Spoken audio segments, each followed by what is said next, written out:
Bismillahirrahmanirrahim. Assalamualaikum warahmatullahi wabarakatuh.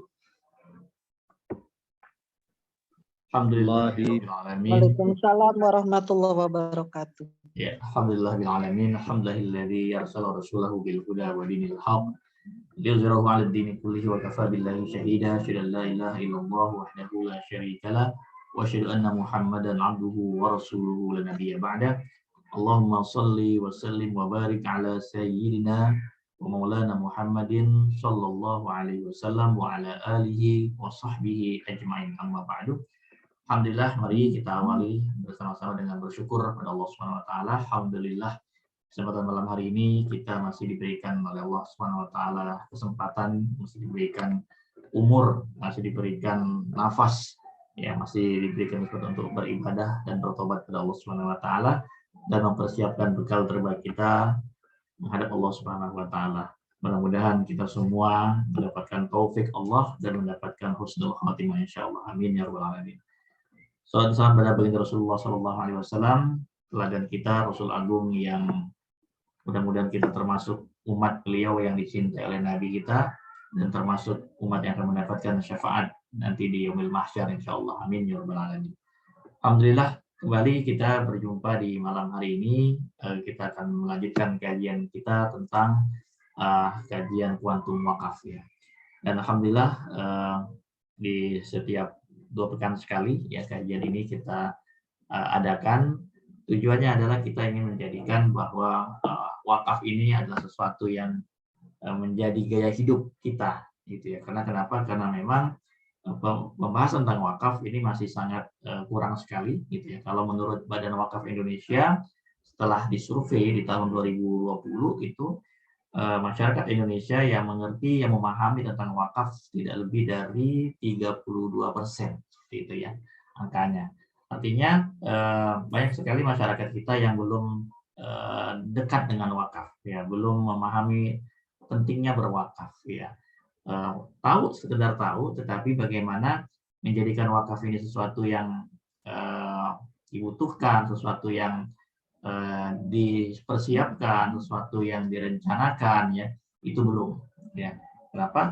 Karena memang ketika kita memberikan edukasi ataupun melakukan syiar wakaf, ternyata memang ya 90% lebih itu belum punya wakaf. Gitu ya, belum punya wakaf. Ya, artinya merencanakan wakaf pun belum. Nah, ketika ditanya ya penting punya wakaf, penting ya, tetapi apakah sudah berwakaf? Nah, ini rata-rata memang belum melakukan gitu ya. Maka ini adalah bagian dari tugas kita bersama untuk memberikan pemahaman ya, edukasi kepada umat agar bagaimana memandang wakaf ini ya sesuatu hal yang bukan hanya sekedar ini sunnah ya, atau ini suatu hal yang belum ya, dilakukan atau yang nggak harus dilakukan seperti itu, karena mungkin menganggap bahwa ada suatu hal lain yang lebih penting ketimbang wakaf. Nah, ini juga menjadi bagian yang perlu kita luruskan gitu ya, bagaimana memahami pemahaman wakaf ini. Kenapa? Karena ketika kita ajak berwakaf ya, sebagian ya ada yang mengatakan wakaf itu kan suatu hal yang sunnah saja ya, yang bukan suatu hal wajib seperti zakat gitu ya.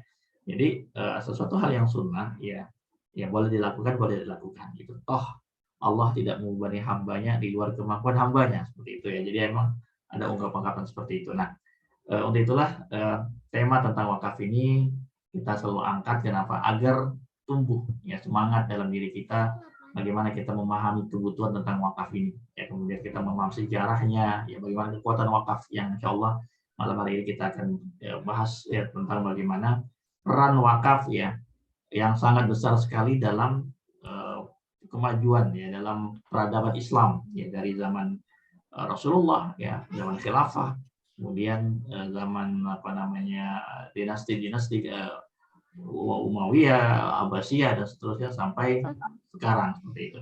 Nah, untuk itu yang hadir malam hari ini ya, mudah-mudahan kita semua ya diberikan Allah Subhanahu wa taala ilmu, yang dibukakan hati kita, diberikan hikmah untuk kita ya, agar kita bisa menjadikan wakaf ini sebagai gaya hidup kita insya Allah, dan mengajak sebanyak-banyaknya umat bagaimana merencanakan wakaf.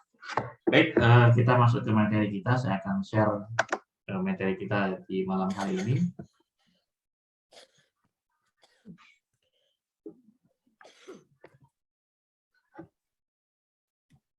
Ya, kita sambil menunggu proses sharingnya. Bapak Ibu semua, ya hadirin sahabat-sahabat wakif, ya calon wakif ataupun dari sahabat partner Kuantum Wakaf yang hari ini hadir. Insya Allah di kesempatan malam hari ini ya kita akan membahas kenapa ya wakaf yang terjadi di zaman Rasulullah SAW, ya bagaimana semangat tentunya yang kita ambil adalah semangat ghirah dari para sahabat radhiyallahu anhum ketika ditawari oleh Rasulullah SAW, mereka ditawari suatu amal kebaikan gitu ya, dan para sahabat radhiyallahu anhum tidak memilih ini apakah suatu hal yang wajib atau sunnah gitu ya, tapi ketika ini adalah suatu hal yang membawa mereka ke surga, ya yang memberikan membuka pintu-pintu kebaikan, ya maslahat manfaat untuk umat, dan mereka bersegera gitu ya, bersegera untuk menyambut seruan Rasulullah Shallallahu Alaihi Wasallam. Baik, sedikit ya sebelum kita memulai tema tentang bagaimana sejarah kekuatan wakaf dalam sejarah Islam, ya ini hal yang perlu kita ketahui bersama bahwa faktanya saat ini di Indonesia sendiri itu tanah wakaf sudah banyak gitu ya. Ini permasalahan kita gitu ya, bahwa kalau kita renungkan, kalau kita lihat di beberapa tempat seperti lembaga-lembaga pendidikan, pesantren-pesantren itu ya, mereka biasanya sudah punya lahan gitu ya, bahkan hektaran, bukan hektaran ya, tapi puluhan hektar mereka punya lahan. Nah, tanah wakaf itu ada gitu ya. Kalau menurut data dari Badan Wakaf Indonesia ini, ya boleh nanti dicek di Google ya, atau berita-berita banyak di sana dituliskan, bahkan sekarang ini lebih dari 430.000 hektar tanah ya yang sudah diwakafkan gitu ya, yang sudah diwakafkan. Nah, nilai aset tanah wakaf tersebut 430 triliun ternyata. Nah, yang menyedihkan adalah ya bahwa tanah wakaf ini 90%-nya terbengkalai. Nah, ini PR kita bersama bahwa tanah wakafnya ada, orang yang berwakaf tanah itu sudah banyak, tetapi untuk sesuatu dibangun di atasnya itu memerlukan dana, yang memerlukan uang, membangun gedung sekolah, membangun pesantren, membangun masjid, membangun rumah sakit, ya dan lain sebagainya. Ya, lembaga-lembaga wakaf banyak ya. Sekarang beberapa lembaga wakaf seperti rumah zakat, rumah wakaf itu juga lagi membangun rumah sakit gitu ya. Dobedo Alfa juga sudah membangun rumah sakit. Ya, dan beberapa lembaga lain ya seperti Wakaf Salman juga membangun rumah sakit juga ya. Nah, ini kan menunjukkan apa? Ya, bahwa menunjukkan lembaga-lembaga wakaf, nazir-nazir wakaf ya bukan hanya membangun masjid saat ini, ya bukan hanya membangun sumur, bukan hanya membangun pesantren, tapi bagaimana juga memberikan fasilitas rumah sakit yang gratis ya, yang itu dikelola dari dana wakaf. Nah, PR kita yaitu bahwa tanah wakaf yang ada saat ini masih belum bisa dimaksimalkan. Ya, permasalahannya adalah memang ya minimnya akses pendanaan gitu ya, dan kurang dipromosikan. Ya, yang mengajak umat mempromosikan wakaf, mengajak berwakaf ini masih sedikit sekali. Ya, alhamdulillah kita sudah ada Badan Wakaf Indonesia yang setiap minggu yang melakukan Zoom, yang melakukan kajian, melakukan seminar untuk apa? Memberikan pemahaman kepada umat agar mereka memahami pentingnya wakaf. Nah, bahkan ya menurut Badan Wakaf Indonesia sendiri, potensi aset wakaf ini ya itu mencapai 2.000 triliun per tahun. Ya, ini di Republika ya beritanya. Ini kan menunjukkan bahwa ini 2019 ya, ini beritanya. Bahwa aset wakaf ini ya kalau dihimpun, dikelola itu sampai 2.000 triliun rupiah ya per tahun. Tetapi yang bisa terrealisasi ya per tahun baru 400 miliar. 400 miliar itu angka yang sangat sedikit sekali dari 2.000 triliun ya. Nah, fakta berikutnya adalah ya ini survei yang dari awal saya sampaikan bahwa ini laporan hasil survei indeks literasi wakaf nasional ya, tahun 2020 itu ya angkanya 37 ya. Jadi skornya 37, masih sangat rendah sekali pemahaman masyarakat kita tentang perwakafan. Nah, untuk itu kenapa kita bicara wakaf hari ini ya.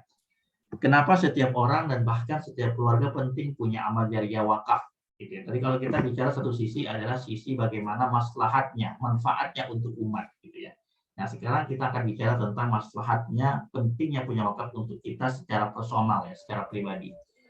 Ini dari renungan ya, Rasulullah SAW bersabda, "A'mar ummati ma baina sittin ila sab'in." Umur umatku kata Rasulullah antara 60-70 tahun. Ya, ada yang di atas itu tapi sedikit ya. Nah, artinya hidup kita di dunia ini nggak lama ya. Selama-lamanya kita ya ujung-ujungnya juga pasti akan meninggal dunia. Artinya ya apa yang selama ini mungkin telah kita siapkan, ya, kita kumpulkan, ya telah kita himpun, pada hakikatnya semua akan ditinggalkan atau berpindah kepemilikan. Nah, poin yang paling penting adalah kenapa malam hari ini kita bicara wakaf, karena memang pada hakikatnya ya kita semua ini ya sudah punya kain kafan. Kain kafan kita ini sudah ditenun ya, dan kain kafan itu sudah disiapkan ya, diperuntukkan untuk kita gitu ya. Salah satu dari kita hanya menunggu waktu saja, menunggu satu sebab kematian kepada satu sebab kematian berikutnya, bahwa ya setiap kita menunggu kapan kain kafan itu akan dipakaikan, dibalutkan ke tubuh kita. Kullu nafsin dha'iqatul maut. Setiap yang bernyawa pasti akan merasakan yang namanya kematian. Gitu ya. Setiap yang bernyawa pasti akan merasakan kematian. Wa innama tuwaffawna ujurakum yaumal qiyamah. Nah, sesungguhnya pada hari kiamat sajalah disempurnakan pahala untukmu. Nah, masalahnya kalau kita nanti di hari kiamat, pahala apa yang kita bawa?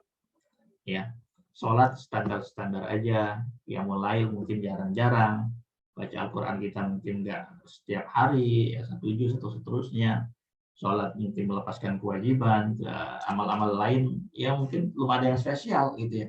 Lalu amal apa yang bisa menyempurnakan pahala kita? Gitu, kalau kita tidak punya satu bekal terbaik, yaitu adalah wakaf. Faman zuhziha 'anil nar, barang siapa yang dijauhkan dari siksa api neraka, wa dakhilal jannah, dan masukkan dalam surga Allah, mudah-mudahan kita termasuk orang dalamnya, ya, faqad faz, yaitu orang-orang yang beruntung.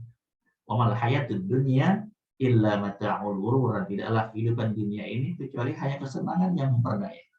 Ya. Kalau kita lihat dunia ini kayaknya enak banget gitu ya. Apa namanya, permainannya, ya apa namanya, healingnya atau apapun lah yang sekarang terjadi seperti itu, bagaimana orang menikmati dunia, dan semuanya itu adalah kesenangan yang sementara yang memperdaya ya. Nah, bahwa kita bicara wakaf karena memang setiap kita ya penting punya wakaf. Kenapa? Karena ya tidak bisa tidak ya, setiap detik yang berlalu kita semua sedang mendekati ke liang lahat ya, mendekati masuk ke kuburan gitu ya. Masalahnya bekal apa yang sudah kita siapkan? Ya, bekal apa yang sudah kita siapkan? Ya, awwalu ma yuhasabil 'abdu yaumil qiyamah as-shalah. Amalan yang pertama kali akan dihisab nanti di akhirat adalah sholatnya. Nah, kemudian kalau sholat kita ternyata nggak bagus, ya kita ada ibadah apa lagi nih? Ada amalan apa lagi nih? Seperti itu. Nah, karena memang kita semua pada hakikatnya ya akan masuk ke dalam kuburan, dan tidak ada yang menemani amal kita, yang menemani diri kita, keluarga kita, harta kita, tidak ada kecuali amal kita. Maka ketika melewati kuburan, ini kisah yang selalu menarik untuk kita renungkan ya, bahwa Utsman bin Affan ini kan adalah seorang sahabat Rasulullah yang terkenal dermawan ya, yang wakafnya sampai hari ini juga ada ya, dan masih dikelola oleh tentara Saudi. Yang kedermawannya itu luar biasa. Beliau ini ketika melewati kuburan menangis terseduh-seduh. Kemudian Hani, yaitu dulu adalah budaknya Utsman, kemudian dibebaskan oleh Utsman, bertanya kepada Utsman, wahai Utsman ya, diceritakan kepadamu surga dan neraka, kau nggak menangis seperti ini. Ya, tetapi ketika engkau melewati kuburan, kenapa tangisanmu ya bisa membasahi jenggotmu, saking kuatnya, saking derasnya air mata Utsman bin Affan. Kemudian Utsman bin Affan mengatakan kepada Hani, aku mendengar Rasulullah SAW bersabda, innal qabra awwalu manazilil akhir. Sesungguhnya kuburan itu adalah tempat singgah pertama, tempat tinggal pertama dari tempat tinggal menuju akhirat, dari perjalanan menuju akhirat. Ya, faman najamin, nah ini penting banget ya. Barang siapa yang selamat di alam kuburnya, fama ba'dahu aisyarun minhu, maka perjalanan setelahnya ya akan lebih mudah baginya. Karena setelah meninggal dunia ada proses perjalanan panjang kita Ya, ada proses di mana ya di alam barzakh kita akan ditanya tentang amal kita, tentang apa namanya harta yang kita dapatkan dan seterusnya, gitu ya. Ditanya tentang Tuhan kita dan seterusnya. Kemudian ada peristiwa hari kiamat, ya. Kemudian kita akan di apa namanya terjadinya hari kebangkitan, dikumpulkan di padang mahsyar, ya. Kemudian disitulah nanti kita mudah-mudahan mendapat syafaat dari Rasulullah SAW. Kemudian kita akan dihisab, ya, dihisab. Nah, disinilah hisab inilah. Barang siapa yang dalam kuburnya selamat, maka proses hisab nanti ditimbang amal, diserahkan catatan amal kebaikannya akan lebih mudah. Yang melewati sirat dan seterusnya akan lebih mudah. Ya. Nah, maka kata Rasulullah SAW dalam satu hadis yang lain, hadis riwayat Muslim disampaikan di sana, idza matal insan, idza mata ibnu Adam. Bila manusia meninggal dunia, kalau Adam meninggal dunia, maka putuslah semua amalnya. Ya. Jadi ketika meninggal dunia, itu putus amalnya. Nah, di alam kubur inilah ya ada satu kesempatan kita untuk mengalirkan pahala ya ketika masih di alam kubur, ya ketika kita belum melewati sebuah proses perjalanan panjang, yaitu perjalanan tadi ya hari kiamat, hisab, jadi timbang amal dan seterusnya. Mudah-mudahan ya ketika di alam kubur tersebut sambil menunggu terjadinya hari kiamat dan hari kebangkitan, ya, ada amalan yang terus menambah kebaikan kita. Ya, ada amalan berupa sedekah jariyah, berupa wakaf, ini akan menambah timbangan amal kita sebelum perjalanan panjang tersebut. Nah, maka wa illam yanju minhu, barang siapa yang nggak selamat di alam kuburnya. Nah, ini yang membuat Utsman menangis gitu ya. Selevel Utsman bin Affan radhiyallahu an, ya. Ini penuh kekhawatiran, ya. Khawatir, takut kalau dia nggak selamat. Ya, nggak mungkin Utsman nggak menangis begitu aja gitu, kecuali dia memahami, merenungi hadis ini. Ya, wa man lam wa illam yanju min, barang siapa yang nggak selamat di alam kuburnya, fama ba'dahu asyaddu minhu, maka perjalanan setelahnya akan lebih berat. Ya, perjalanan panjang, butuh bekal yang tidak sedikit. Ya, kalau kita renungkan perjalanan kita di dunia saja, ya kita mau traveling umpama, ya atau ke Turki, ke Kapadokia dan seterusnya, itu kan butuh paling nggak bawa uang gitu ya untuk nanti di sana bisa belanja gitu ya, beli makan, beli minum dan seterusnya. Nah, perjalanan di dunia yang nggak lama ini ya, perjalanan dunia yang nggak lama ini ya, perjalanan dunia yang nggak lama ini saja orang butuh bekal ya, apalagi perjalanan menuju akhirat ya, perjalanan yang masih panjang sekali, maka tentu ya bekalnya tidak cukup kalau cuma sedikit.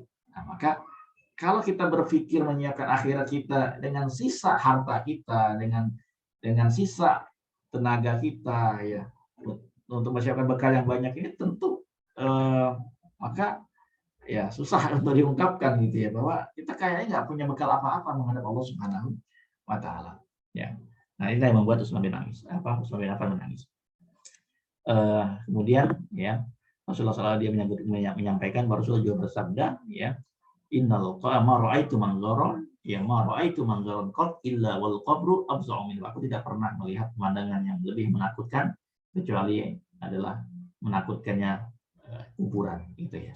Dan kita semua akan berada di sana gitu ya. Dan pada saat meninggal dunia tidak ada keinginan apapun ya dari seseorang kecuali diberikan kesempatan untuk bisa bersedekah ya. Bersedekah, apalagi sedekahnya jariyah yang mengalirkan pahala. Maka ungkapan Al-Qur'an ini adalah benar adanya ya. Fa yaqulu rabbi laula akhartani ila ajalin qarib fa asaddaqa wa aku minas sholihin. Dia berkata dengan penuh penyesalan, ya Tuhanku, sekiranya Engkau berkenan menunda kematianku ya sedikit waktu lagi, maka aku akan bersedekah, maka aku akan berwakaf ya. Maka enggak ada keraguan gitu ya, nggak ada kekhawatiran, nggak ada ketakutan dia untuk mengeluarkan hartanya. Ya, nah kalau bedanya adalah ketika masih ya melihat harta di dunia ini ya masih merasa memilikinya, maka mengeluarkan harta untuk sedekah ini menjadi berat. Ya, kalau kita hubungkan dengan ayat yang lain juga, Quran surat Al-Baqarah ayat 267 dan 68 gitu ya, ketika kita sudah mulai melakukan sedekah secara rutin, mengikuti program wakaf yang kita bayar cicil secara rutin, ya, maka apa yang terjadi? Ya, asyaitanu ya'idukumul faqra.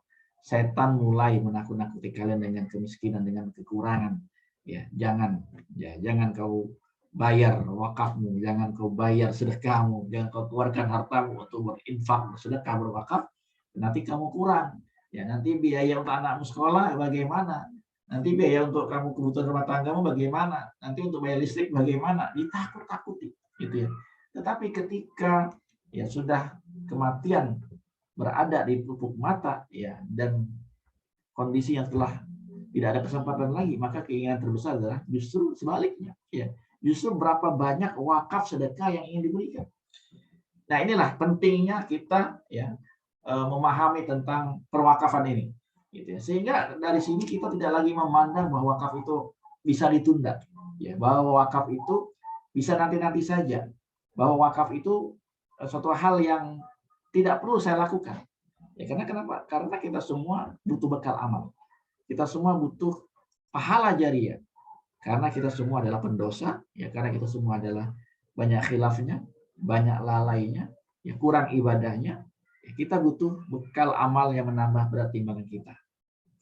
Maka inilah ungkapan dari bentuk cintanya Rasulullah SAW kepada umatnya, kepada kita.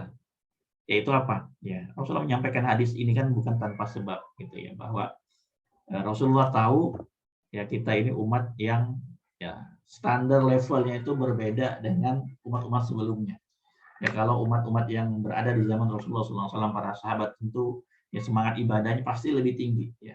Para tabi'in, orang-orang yang mengikuti para sahabat, ya, melihat para sahabat, bertemu dengan para sahabat, mereka semangat ibadahnya, ya, mereka ya dunianya mungkin nggak melalaikan seperti saat ini, ya, sehingga kesempatan beribadahnya, membaca Al-Qur'annya, ya, dan lain sebagainya itu pasti ya maksimal, pasti optimal. Nah, kita yang umat akhir zaman ini, gitu ya, beribadah dengan sisa waktu, ya, beribadah dengan ya sekedar selepas kewajiban dan seterusnya, ya, rasanya nggak ada bekal yang bisa kita banggakan dari Allah Subhanahu Wa Taala untuk bertemu dengan Rasulullah SAW. Maka karena Rasulullah cinta kita, Rasulullah sampaikan apabila Anda meninggal dunia, ada kesempatan nih beramal, ada kesempatan nih untuk punya pahala yang terus mengalir walaupun sudah meninggal, yaitu dengan satu yang disebutkan pertama kali adalah sedekatin jariyah, sedekah jariyah. Ya, sedekah jariyah ini akan mengalirkan pahala karena inqata'a, putus amalnya. Tetapi ada sebuah kesempatan amal yang mengalir, yaitu dengan sedekah jariyah, yaitu wakaf, ya. Au ilmin yuntafa'u bi, atau kita mengajarkan ilmu. Ya, kita bisa baca Al-Qur'an, kita bisa paham ilmu-ilmu agama, kita ajarkan kepada anak-anak kita, generasi setelah kita, murid-murid kita, insya Allah akan dapat pahala jariah, ya. Kemudian juga anak yang soleh yang mendoakan kedua orang tuanya, ya, dan tidak semua orang punya anak, gitu ya. Jadi semua orang bisa berwakaf, ya, bisa punya sedekah jariah. Nah, sedekah jariah itu apa? Adalah amalan yang sangat dibutuhkan, ya. Kapan dibutuhkannya? Nanti, ya, setelah kapan? Setelah meninggal dunia, ya. Maka setelah meninggal dunia inilah wakaf ini akan mengalirkan pahala. Ketika masih hidup kita bisa sedekah, kita bisa infak, ya, kita bisa melakukan ibadah-ibadah, kita bisa tilawah Al-Quran, kita bisa sholat. Tetapi kalau sudah meninggal dunia, udah nggak ada, ya. Kecuali wakaf inilah, sedekah inilah yang akan terus mengalirkan pahala, yang akan menambah timbangan amal kita, ya. Kapan kita lakukan? Selagi kita hidup, ya, selagi kita hidup di dunia. Maka kata Umar bin Khattab radhiyallahu an, ya, hasibu anfusakum qabla an tuhasabu, hisablah dirimu sebelum engkau nanti dihisab. Nah, malam hari ini adalah kesempatan kita, ya, untuk menghisab diri kita, menghitung amal kita, ya, berapa banyak bekal yang telah kita siapkan. Kalau hari ini usia kita udah 40 tahun umpama, dari 40 tahun kita hidup Allah udah kasih nikmat banyak ini, kira-kira amal kita yang kita pakai ibadah sudah lebih berat belum dari dosa yang sering kita lakukan? Ya, dari dosa-dosa maksiat yang sering kita lakukan. Nah, maka disinilah, ya, kalau kita sudah menimbang amal ini dan kita ternyata kayaknya hari ini dosa saya lebih banyak, dan kalau besok terjadi yang namanya meninggal dunia, ya, namanya kematian kita tidak ada yang tahu. Besok, lusa, seminggu lagi, sebulan lagi, setahun lagi meninggal dunia, pasti kita akan menyesal. Kenapa? Ya, karena amal kita masih sedikit, ya, amal kita masih sedikit, sedangkan dosa kita masih banyak. Nah, maka disinilah ya pentingnya kita cari satu amalan yang memungkinkan kita, ya, punya timbangan kebaikan, penambah amal kita, penambah berat amalan kita, yaitu kalau kita punya wakaf. Maka kata para ulama, di sini ada ungkapan ad-dunya mazra'atul akhirah. Dunia ini adalah tempat menanam, ya. Untuk apa? Untuk akhirat, ya. Ladang akhirat. Wa khairul budzur al-yaum al-waqaf, dan sebaik-baik bekal yang ditanam adalah wakaf. Ya. Jadi sebaik-baik bekal yang ditanam ketika kita masih di dunia adalah wakaf. Baik. Nah, maka juga wakaf adalah salah satu cara, ya, jalan untuk melapangkan kita menuju surga Allah Subhanahu wa taala. Allah berfirman, "Wasari'u ila maghfiratin min rabbikum wa jannah." Bersegeralah kepada ampunan Tuhanmu, ya, dan kepada surga yang luasnya seluas langit dan bumi. Arduhas samawati wal ardh. Uiddat lil muttaqin, yang disiapkan untuk orang-orang yang bertakwa. Siapa mereka? Alladzina yunfiquna fis sarra'i wad dharra, yaitu orang-orang yang menafkahkan hartanya untuk Allah, yang menginfakkan hartanya Allah Subhanahu wa taala. Kapan? Ya, baik di waktu lapang maupun di saat sempit. Ya. Di saat lapang kayaknya mudah gitu ya, tetapi di saat sempit terasa berat untuk mengeluarkan harta, apalagi untuk berinfak di jalan Allah Subhanahu wa taala. Nah, kenapa setiap keluarga penting mempunyai amal jariah berupa wakaf? Ya, kenapa? Ya, kita di dunia ini, ya, yang punya keluarga, yang punya anak, punya orang tua, yang punya saudara, ya, hidup bersama keluarga di dunia ini tentu merupakan suatu kenikmatan yang luar biasa, gitu ya. Nah, keinginan semua orang, ya, adalah bagaimana bisa berkumpul dengan keluarganya, ya, dengan orang yang dikasihi, dicintai dari orang tua, dari pasangan, dari anak, dari kakak, dari adik, ya, dari keluarga besarnya. Maka kalau kita mempersiapkan wakaf ini bukan hanya untuk diri kita, tapi untuk keluarga kita, maka mudah-mudahan, ya, kita bisa berkumpul bersama keluarga kita di surga kelak, amin ya rabbal alamin. Maka wakaf itu apa? Ya, barulah kita bahas. Wakaf adalah menyerahkan sebagian harta benda untuk dimanfaatkan selama-lamanya, ya, atau untuk jangka waktu tertentu sesuai dengan kepentingannya, ya, guna untuk keperluan ibadah, ya, atau untuk kepentingan maslahat umum, ya, untuk umat yang menurut sesuai dengan syariah. Wakaf merupakan penyerahan harta untuk Allah, ya, yang dimanfaatkan untuk kepentingan umat. Jadi harta kita kembalikan untuk Allah, dan itu bukan adalah harta kita, tapi ada titipan Allah Subhanahu wa taala, kita kembalikan kembali untuk Allah, yaitu maslahatnya adalah untuk umat. Nah, maka perbedaan wakaf dengan sedekah biasa atau infak itu ada perbedaan, ya. Namanya wakaf, ya, ada rukun. Yang pertama disebut dengan wakif atau al-muwakif, yaitu orang yang berwakaf.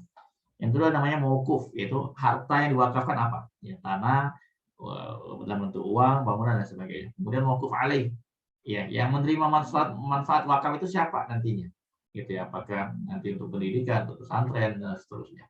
Kemudian nazir, nah ini ada juga penting, yaitu ada lembaga pengelolanya, ya, untuk memastikan bahwa wakaf ini abadi, bahwa wakaf ini maslahat manfaatnya itu terus berjalan untuk umat, gitu ya.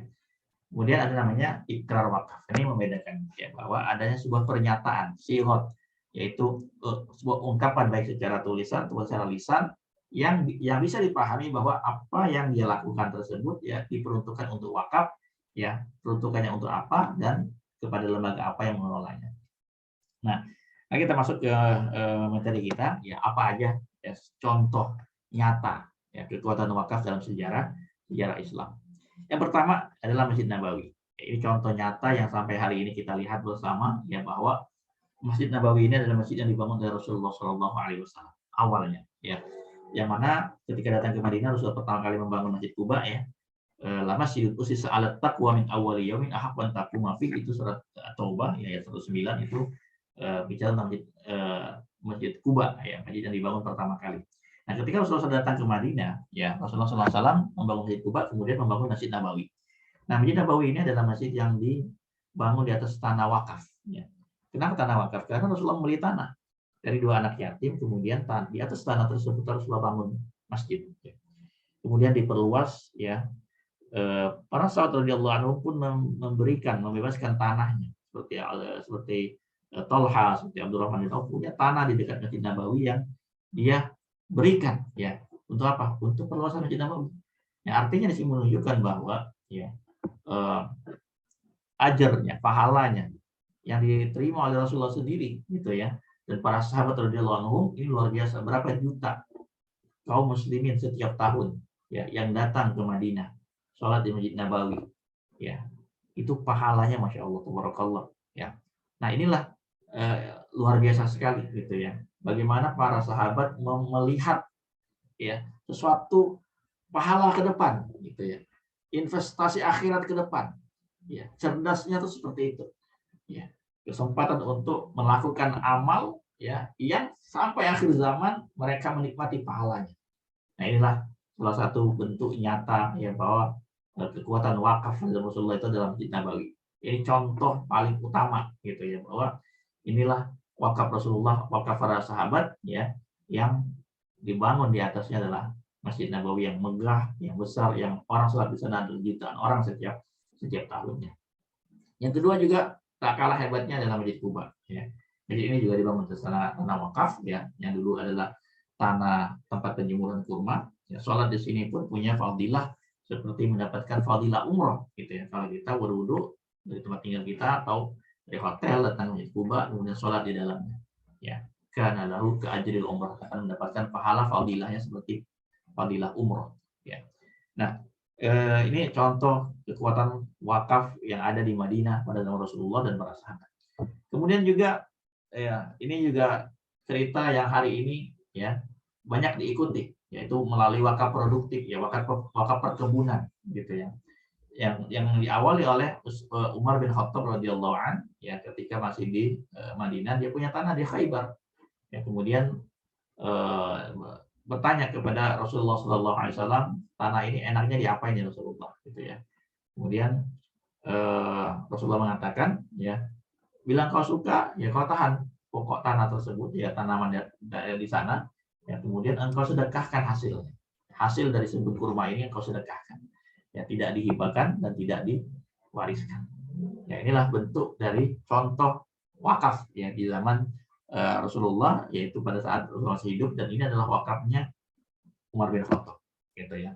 Jadi hasil dari kebun kurma ini maslahatnya diberikan untuk umat. Nah, yang sangat terkenal juga, insya Allah kita semua pernah dengar ya, dan nggak bosan-bosan kita mendengarnya.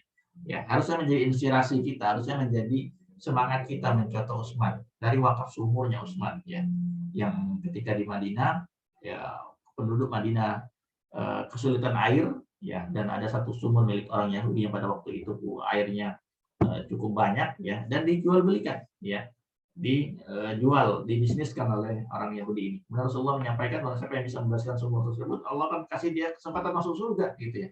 Karena penawarnya adalah surga, maka Utsman angkat tangan ya, ya Rasulullah saya ya, kemudian dinego untuk dibeli air sumur tersebut ya, atau sumur tersebut. Kemudian orang Yahudi ini nggak mau jual pada awalnya, tapi Utsman pintar ya, dibeli sehari ya, setengah. Jadi Utsman jatahnya sehari, besok jatahnya orang Yahudi. Nah pada saat jatahnya Utsman bin Affan, inilah Utsman pintar ya, diberikan kepada penduduk Madinah untuk mengambil airnya untuk kebutuhan mereka di hari esoknya, sehingga tidak ada yang membeli air milik orang Yahudi tersebut. Ya lama-lama orang Yahudi akhirnya menjual juga sumurnya kepada Utsman semuanya, dan dibeli oleh Utsman dengan harga yang sangat tinggi. Ya, nah berkahnya dari situ ya, di daerah sumur tersebut ditumbuhi pohon-pohon kurma yang sampai hari ini ada ya, yang disebut dengan Mazra'ah Bi'ar Utsman di daerah Sultanah, di dekat cukup dekat dengan Masjid Qiblatain ya, daerah disebut dengan daerah Sultanah. Di sana di belakangnya ada namanya Mazra'ah Bi'ar Utsman, kebun kurma Utsman bin Affan. Jadi dulu waktu saya masih di sana ya sering bawa jamaah umroh ya ke sini ya, dan penjaga kebunnya masya Allah tabarakallah baik sekali gitu ya, dan buah kurmanya masya Allah ya, dan sampai hari ini masih dikelola oleh pemerintah Arab Saudi. Nah ini menunjukkan apa ya, menunjukkan bahwa para sahabat itu orang yang cerdas, orang-orang yang memandang sesuatu yang nilainya itu adalah akhirat. Nah inilah yang menjadi pelajaran kita juga. Kadang-kala kita itu memandangnya hanya mau berwakaf, berinfak, bersedekah itu mikirnya tuh kayaknya kekurangan aja gitu ya. Mau ngeluarin sesuatu untuk wakaf, untuk infak, sedekah berapa yang paling murah gitu ya. Jadi mikirnya tuh kayaknya istilahnya tuh ya, renungkanlah buat kita bagaimana para sahabat radhiyallahu anhum itu memandang suatu hal yang besar ke depan. Ya, pahala yang diterima, keutamaan, ampunan dosa dan seterusnya. Ya mereka nggak mikir berapa yang mereka keluarkan di jalan Allah Subhanahu Wa Taala. Tapi justru terbalik dengan sekarang ini gitu ya. Untuk satu hal yang berlomba-lomba besar itu eh, takut ya, takut apa? Takut kekurangan, gitu ya. Dan nanti kalau saya terlalu banyak infaknya, terlalu banyak sedekahnya, terlalu banyak wakafnya, nanti gimana nih saya, gitu ya. Dan ternyata tidak, yang sebaliknya Al-Usman justru kekayaannya sampai hari ini ada. Nah inilah kekuatan wakaf ya dalam sejarah yang perlu kita ambil inspirasinya, ya. Nah semangat inilah yang terus ya setiap minggu kita tumbuhkan. Untuk apa? Untuk menjadikan diri kita ini Utsman bin Affan zaman sekarang. Mungkin nggak mungkin ya. Karena sangat mungkin kita punya wakaf miliaran, ya. Sangat mungkin ya dengan program kontum wakaf ini kita bisa berwakaf miliaran. Artinya apa? Suatu hari nanti dari wakaf kita 1 miliar, wakaf kita yang 10 miliar, kita bisa ya berwakaf sumur juga atau berwakaf perkebunan seperti Umar bin Khattab ya. Jadi perkebunan, jadi sumur, dan itu pahala terus mengalir. Ya, jadi masjid dan seterusnya dari program kontum wakaf ini yang kita bisa berwakaf, angkanya nilainya adalah ratusan juta bahkan miliar. Begitu juga pada zaman Khilafah Umayyah. Nah, pada zaman dulu aja itu sudah ada rumah sakit gratis. Ya. Hari ini siapa sih kita yang nggak tahu ada rumah sakit? Ya. Tadi di grup ya juga minggu ini ya dari tim kita ada Bu Eca yang suaminya rumah sakit itu berapa hari itu? 3 hari kalau nggak salah ya di rumah sakit itu 35 juta ya. Dulu ada tim kita juga Pak Hengki ya, sempat kena COVID ya itu 360 juta keluarnya ya. Tadi juga ada anaknya Bu Ima juga dari update di grup kita juga biaya 2 hari apa 1 hari itu ya 7 juta. Itu kan luar biasa. Artinya biaya rumah sakit itu mahal, belum lagi yang kalau kena kanker, stroke yang biaya miliaran. Ya, udah pasti ya kejual aset, udah pasti ngutang sana sini. Ya kalau mau sembuh, kalau enggak ya tawakal aja, ya nunggu kematian aja. Ya nggak ada ikhtiarnya. Nah, pada zaman dulu aja sudah ada rumah sakit yang gratis, yang sekarang rumah sakit mahal. Ya. Nah, inilah yang dibangun oleh nazir-nazir wakaf saat ini ya. Seperti Domain Duafa, rumah wakaf ya, wakaf Salman dan seterusnya, mereka membangun ya rumah sakit yang gratis untuk duafa ya, untuk orang-orang miskin ya, untuk orang-orang yang tidak mampu biar bisa juga berobat. Nah, pada zaman itu sudah ada rumah sakit gratis ya. Ini menunjukkan apa? Menunjukkan bahwa kalau wakaf ini dikelola ya banyak fasilitas yang gratis. Sampai hari ini Al-Azhar pun ya masih membiayai kuliah gratis. Ya. Kita kebayang ya, listrik gratis, rumah sakit gratis, pendidikan gratis. Bila ya wakaf ini kita bisa himpun angkanya besar ya, bahkan utang Indonesia pun bisa lunas dengan wakaf. Gitu ya. Nah, untuk itulah ini menjadi PR kita bersama, menjadi semangat kita bersama untuk semangat mengedukasi umat, mengajak umat berwakaf. Bicara wakaf, maslahatnya luar biasa ya. Buat rumah sakit, buat pendidikan, buat pesantren dan seterusnya, maslahatnya untuk umat akan luar biasa. Tetapi maslahat yang paling penting adalah masalah diri kita sendiri. Karena kita butuh amal.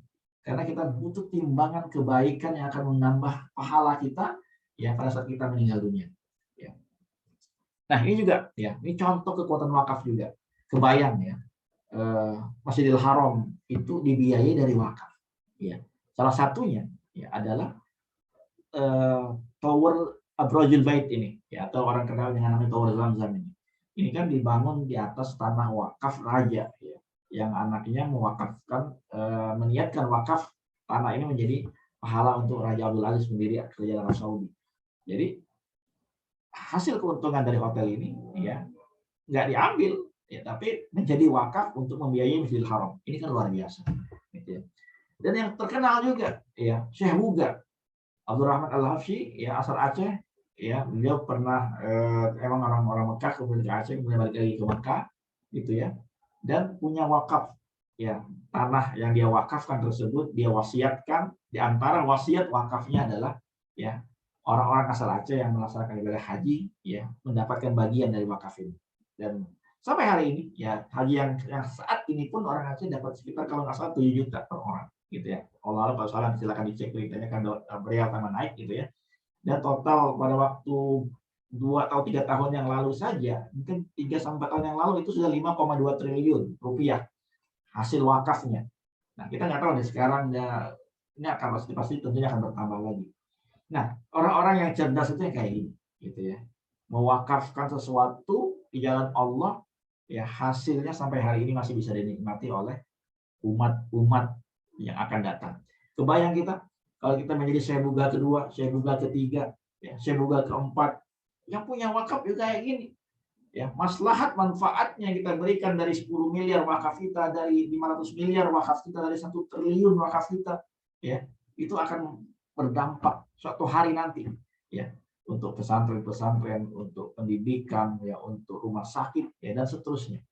Nah, energi inilah yang ingin kita bawa, yang kita semangat menjadikan wakaf sebagai lifestyle kita, gaya hidup kita. Ya, bicaranya bukan kekurangan, tapi bicaranya adalah pribadi yang berlebih, pribadi yang memberi, pribadi yang berpikir untuk umat, ya, walaupun pada hakikatnya masalahnya akan kembali pada diri kita.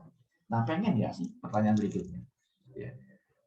Ada nggak rasa hasrat, ya, ada nggak rasa keinginan kuat di hati kita untuk punya wakaf juga yang besar seperti mereka, ya, sebagai orang yang beriman, sebagai orang yang punya kesadaran bahwa kita sangat butuh amal, pasti kayak semua pengen.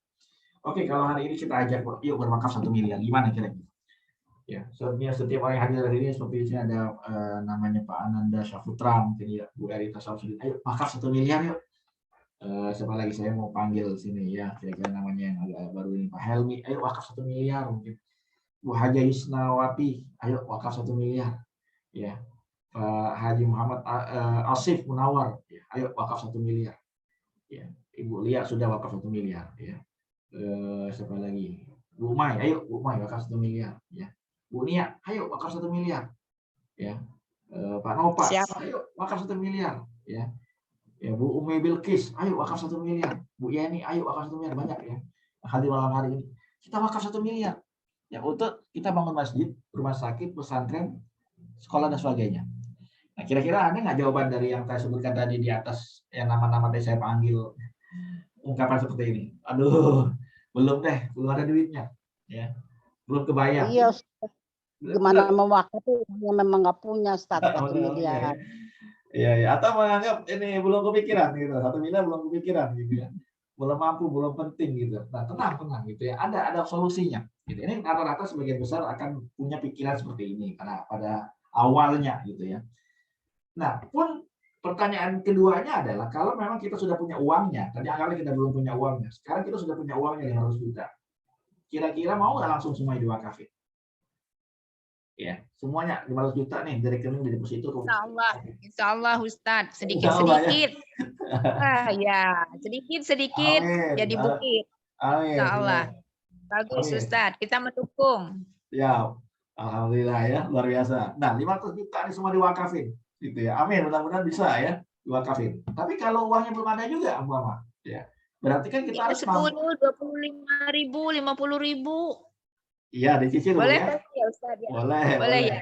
Boleh, kita cicil loh, Mama ya.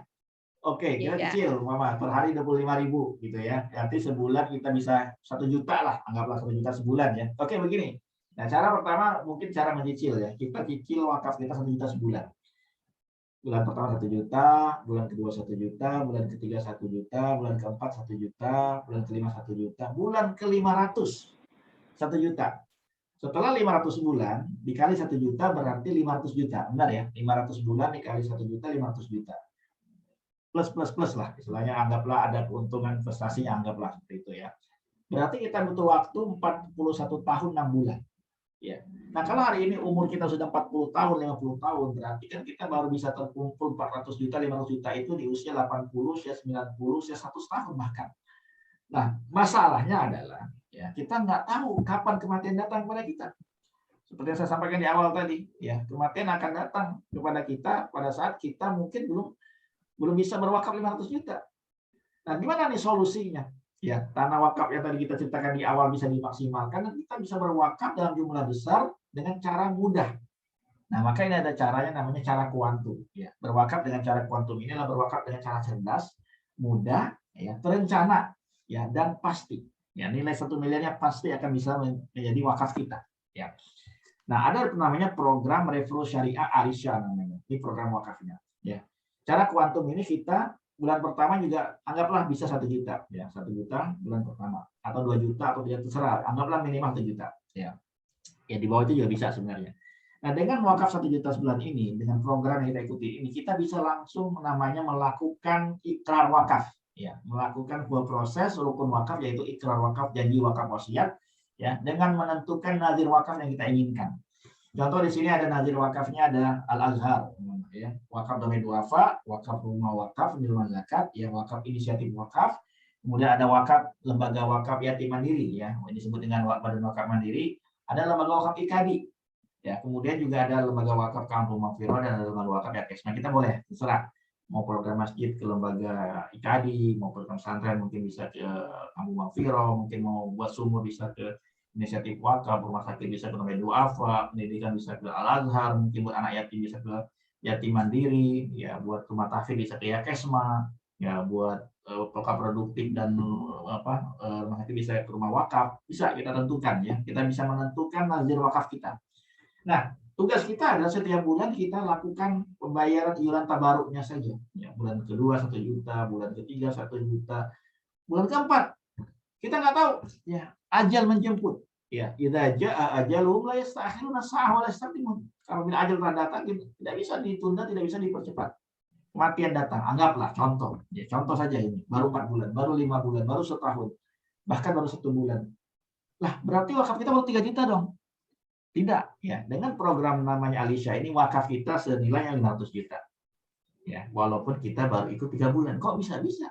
Ya, karena ini adalah sebuah program kuantum wakaf namanya. Ya, bagaimana kita meningkatkan nilai wakaf kita dengan cara mudah sebesar 500 juta. Ya. Nah, dana wakaf 500 juta ini langsung diterima. Ya, diserahkan ke lembaga wakaf yang di awal kita tentukan wasiat wakaf kita. Ya. Kemudian nanti lembaga wakaf inilah yang bertanggung jawab untuk menjalankan amanah wakaf kita. Untuk rumah sakit kah, untuk masjid kah, untuk pesantren kah, dan seterusnya.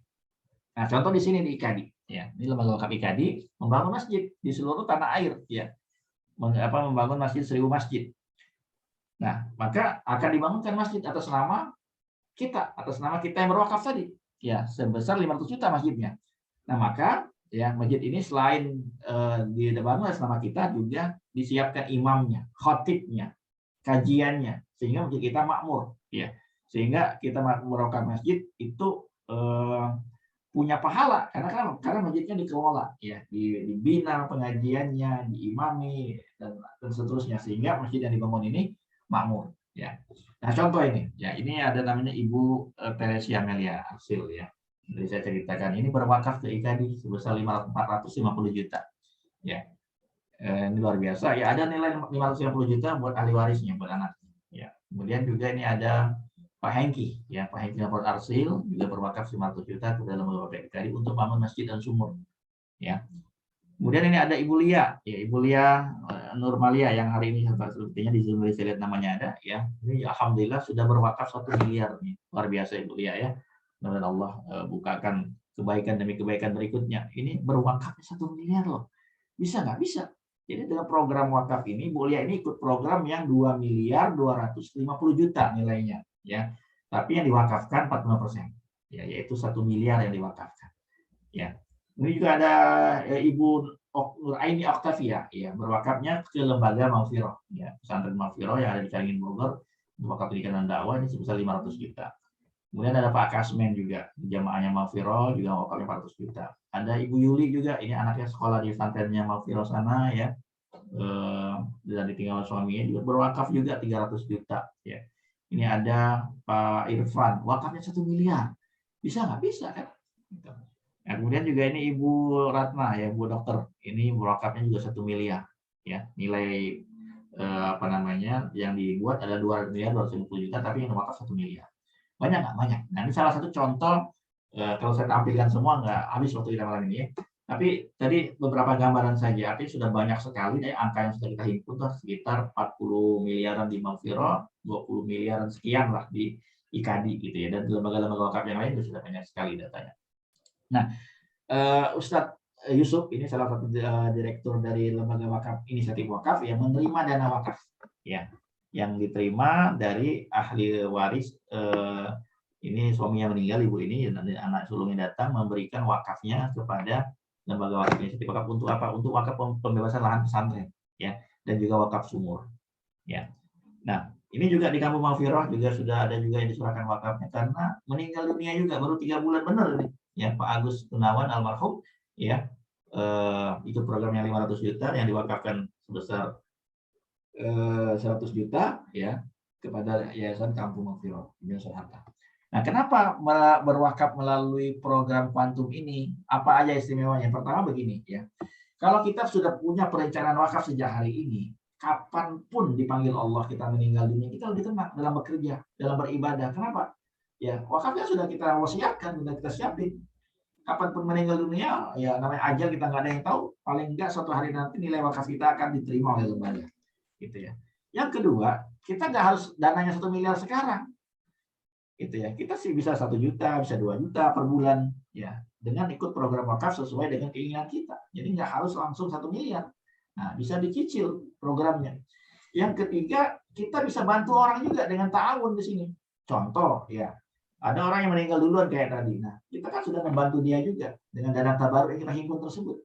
Gitu. Jadi program ini membantu selagi kita masih sehat, masih hidup, kita bantu orang. Setelah kita meninggal dunia, kita bisa berwakaf. Yang keempat, yaitu kita insya Allah tenang. Kenapa? Karena lembaga wakaf yang kita tuju insya Allah amanah. Ya. Amanah ya, yang manfaatnya nanti akan berkah. Ya, kalau jadi masjid kan berkah. Kalau jadi rumah sakit berkah. Jadi pesantren berkah.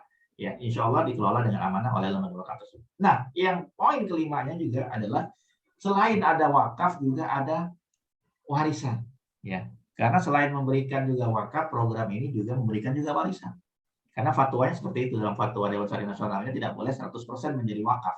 Ya, dibagi. Ya, maksimal 40% menjadi wakaf, 20% menjadi waris. Ya, makanya tadi Bu Lia itu 1 miliar wakaf, 1 miliar 210 juta menjadi waris. Kalau qadarullah kita nggak tahu ya usia kita ya suatu hari nanti meninggal dunia, itu ada warisan juga yang diterima oleh anak-anak ya, dan pasangan. Nah, kira-kira seperti ini programnya. Jadi kalau usia 38 tahun dengan 1 juta per bulan ya, maka di bulan ke-4 anggaplah meninggal dunia, ya, maka dapat uang sebesar 1 miliar. Nah, 550 juta menjadi warisan, 450 juta menjadi wakaf. Nah, ini adalah fatwanya. Fatwanya nomor 16 tahun 2016 ya, tentang program kuantum wakaf ini. Nah, pertanyaan berikutnya adalah berapa idealnya? Ini udah jam 9 ya. Kita berwakaf itu kalau idealnya adalah kita ngikutin caranya saat Nabi Waqqas. Kenapa? Ya, seperti harta. Karena pada saat dia sakit kan datang Rasulullah ya, pada waktu Haji Wada. Kemudian dia izin sama Rasulullah, ya Rasulullah, aku ini kondisiku sudah sakit berat hari ini. Ya, aku punya banyak harta loh. Ya, boleh nggak sih aku wakafin 2/3 harta, karena aku cuma punya 1 anak perempuan saja yang mewarisi hartaku. Ya, 2/3 boleh nggak ya Rasul? Rasulullah larang. Ya. Kemudian asyatru, setengah deh ya Rasul, juga nggak diperbolehkan. Sampai akhirnya dia bilang ya Rasulullah 1/3 deh. Ya, maka Rasulullah ya silakan 1/3. Ya, wasulusu katsir, 1/3 itu udah banyak kata Rasulullah. 1/3 harta itu udah banyak. Ya. Nah, tetapi Rasulullah sampaikan pesan buat kita. Ya, ini pesan buat kita semua sebagai orang tua, sebagai kepala rumah tangga, sebagai ayah ibu yang punya tanggung jawab pada anak kita. Ya, innaka, wahai kita semua, kata Rasulullah, sesungguhnya engkau, wahai Sa'ad, ya, wahai orang tua, ya, antadzara warasatak, engkau tinggalkan ahli warismu. Ya, agniya, kaya raya. Ya, dengan program ini kita bisa meninggalkan kekayaan buat anak kita. 1 miliar kita tinggalkan buat mereka melanjutkan pendidikannya, buat mereka melanjutkan sekolahnya, buat kebutuhan mereka. Ya, innaka, sesungguhnya engkau tinggalkan ahli warismu agniya, itu kata-katanya, kaya raya loh. Ya, khairun, lebih baik bagimu. Ya, min, daripada antadzarahu, engkau tinggalkan mereka alatan miskin, susah. Ya, yatakaffafunan nas, minta-minta sama orang lain. Ya, nah ini pesan Rasulullah SAW. Maka dengan cara ini kita bisa menyiapkan wakaf dan waris dalam jumlah yang optimal. Nah, maka dengan program kuantum wakaf ini akan sangat membantu kita, ya, dan membantu banyak orang luar sana. Ya, sedikit lagi, gitu ya. Nah, bagaimana caranya? Ya, bagaimana caranya sekarang berwakaf dengan cara kuantum? Ya, yang pertama adalah kita pengen niatin wakafnya buat siapa-siapa dulu. Ya. Maka idealnya adalah kita buat orang tua, kita niatin wakafnya nanti mertua, orang tua, ya, anak-anak, pasangan lah, ya. Kemudian kita hitung, Allah udah kasih kita nikmat selama ini udah banyak banget kan, keluarga, ya, kesehatan, rumah, pekerjaan, kendaraan, properti dan sebagainya. Nah, ini kita hitung nih. Tujuannya apa? Ya tujuannya kita berapa sih yang pantas kita wakafkan. Nikmat Allah udah banyak banget dari kita lahir sampai setua ini, gitu ya. Kalau kita hitung pasti nggak akan mungkin bisa menghitungnya. Tetapi kenapa ketika kita menghitung mau berwakaf 1 juta, 2 juta, 5 juta, itu berat. Nah itulah, ya. Padahal nikmat Allah sudah Allah kasih banyak banget. Nah kita hitung lagi kalau ternyata kita setiap orang 10.000 ada 10 orang, ya 100.000 per hari dikali sebulan 3 juta umpama. Wah 3 juta berat juga ya. Nah ini ya kita lihat lagi nikmat Allah yang udah kasih ini udah banyak banget. Masa iya kita untuk bekal perjalanan akhirat kita yang lebih panjang ya, kita masih mikirnya terlalu panjang. Kita takut miskin, takut kekurangan, padahal Allah menjanjikan keutamaan dan ampunan untuk kita semua. Maka paling nggak kita niat dulu. Bismillahirrahmanirrahim. Ya, dengan niat mengharap Allah Subhanahu Wa Taala, mendengar Rasulullah SAW ya dan para sahabat serta meraih ya dalam meraih pahala jari dan tiket surga ya bersama keluarga kita. Ya, bersama keluarga ternyata hari ini Bismillah saya niatkan untuk ikut program Quantum Wakaf. Semoga Allah mudahkan dan meridhoi niat mulia kita. Amin ya rabbal alamin. Nah, kata Umar bin Khattab nih. Untuk ketika dia dengan 10 para sahabat datang menghadap Rasulullah, ya Rasulullah, ya Rasulullah, man aqyasunna, siapa sih ya Rasulullah orang yang paling cerdas itu, wa akramun nas, dan orang yang paling mulia? Ya, kemudian kata Rasulullah, aktsaruhum dzikran bil maut, yaitu orang-orang yang cerdas dan mulia adalah orang-orang yang banyak mengingat kematian. Wa syadduhum isti'dadan lahu, dan orang yang paling mempersiapkan diri menghadapi kematiannya. Ya, ulaika humul aqyas, mereka itu orang yang cerdas. Zahabu bisyarafid dunia, mereka pergi dengan kemuliaan dunia, wa karamatil akhirah, dan kehormatan akhir. Nah, siapakah mereka di antaranya? Ini banyak ya, banyak banget sudah alhamdulillah ya, lebih dari 300 orang lah yang saya data itu yang sudah ikut program ini melalui program di tim kita, di partner kita ya. Ini ada yang 500 juta, ada yang 1 miliar ya, ada yang anak milenial usia 23 tahun 1 miliar loh wakafnya ya. Ada juga usia 21 tahun jadi 90 juta wakafnya. Pak Yoga 41 tahun umurnya wakafnya 1 miliar untuk keluarganya ya. Buka Suara 2 miliar wakafnya ya, luar biasa sekali ya. Nah, maka hidup kita di sini cuma 3 hari, kata Hasan Al-Basri ya. Hidup 3 hari ini artinya apa? Ya kemarin sudah berlalu ya. Nggak mungkin bisa kita ulangi lagi. Hari ini seperti kita beramal ya. Besok deh, bulan depan deh, Allah alam ya, belum tentu ada, belum tentu kita bisa menemuinya ya. Maka yang terakhir, slide yang terakhir adalah ini adalah nikmat Allah ya. Kalau kita mau hitung nikmat Allah itu tidak terbatas seperti gunung es ini ya. Nikmat yang Allah udah kasih dari kita dilahirkan di dunia sampai hari ini ya, itu nggak akan mungkin kita bisa hitungnya, banyak banget. Nah, nikmat yang kita syukuri dan nikmat yang kita wakafkan itu berapa? Ya, jangan sampai kita terlena, lupa ya bahwa semuanya akan terputus, akan kita tinggalkan, akan musnah, akan binasa kecuali apa yang kita wakafkan ya Allah Subhanahu wa Ta'ala. Allah alam bisawaf ya. Silakan Bapak Ibu semua yang hadir malam hari ini ya, hubungi saja teman-teman yang memberikan link hari ini untuk Ibu Bapak hadir di acara ini ya. Pengen tahu lebih banyak tentang program Quantum Wakaf, silakan bisa tanya mereka gitu ya, dan insya Allah nanti akan dibantu dijelaskan secara lebih detail tentang program wakaf ini.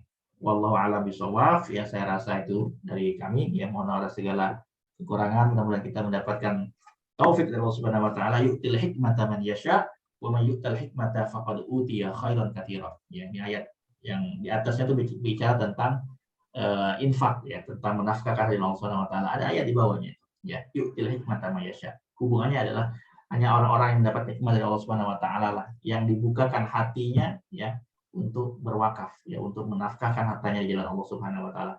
Wa may yu'tal hikmata, barang siapa yang mendapatkan hikmah dari Allah Subhanahu wa Ta'ala, faqad utiya khairan katsira, maka dia telah mendapatkan banyak sekali kebaikan.